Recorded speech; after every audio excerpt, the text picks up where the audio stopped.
All right. You're just now, telling me. What about a team that came close to making the Super Bowl last year?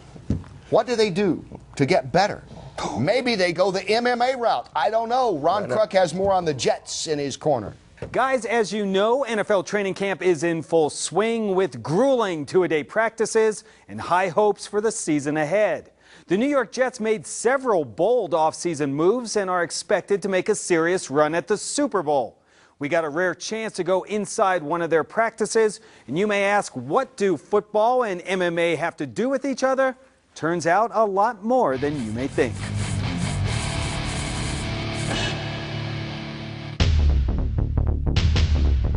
As summer fades to fall in Florham Park, New Jersey, there's an electricity in the air. Let's go, let's go, let's go.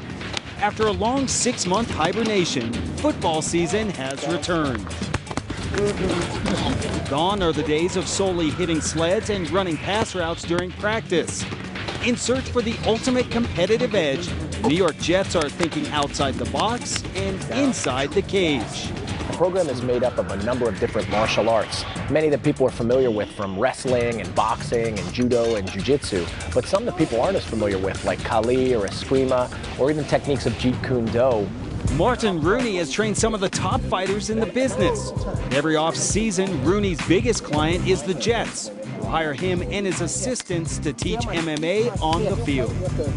On the football field, there are times when you got to get your hands on somebody, or you might have to get somebody's hands off of you.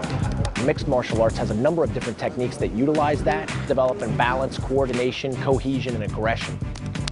We're trying to make their hands faster, trying to increase their reaction times, and trying to make them just more football fighters instead of football players. Offensive, defensive linemen, it's a fight every single play. So for these guys to be able to learn some skills and techniques here, that'll carry over to the football field. That's what those guys do every single play. You get them. The program is designed to help everyone, linemen to receivers to linebackers and defensive backs. Cornerback Kyle Wilson, the Jets' first-round selection in this year's draft, immediately saw results. It definitely helps out on the field. It's a lot of hand-to-hand action out there. When receivers try to block you, they're trying to get your hands on you. On blitzes, you got to go up there and get past those big linemen, trying to get their hands on you. Running backs, staying in and blocking, things like that. Anything where somebody's trying to get at you, block you, from doing your job, getting after the ball carrier or quarterback, whatever. It's teaching you ways to handle that. That's not to say that players aren't skeptical at first. Every year I get challenged by somebody. I'm 150 pounds. Most of these players are over 200 pounds and upwards. I get in there, I put my hands on them. I show them what a 150-pound man can do using these techniques. When they realize that, hey, it works for a little guy, imagine what it'll do when, I'm twice his size.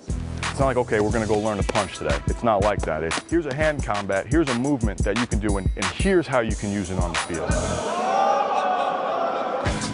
In Rooney's 7 years working with NFL players, 2 of his students have gone on to all-pro seasons, including Giants defensive end Osi Umenyiora. And though expectations are high this year, the season has yet to be written for the Jets. On any given Sunday, you'll see Rooney's handiwork in play. On Sundays, we see these guys using this stuff all the time. We'll see the way that they're using their hands, the way that they're balancing themselves, creating leverage against their opponent, or using their opponent's leverage against them. It's subtle, but in the trenches, a lot of this stuff is happening. This isn't a fad or a trick. Football is combat. So if you can improve the combat techniques of the players, it's always going to be there. 1, 2, 3. Yeah.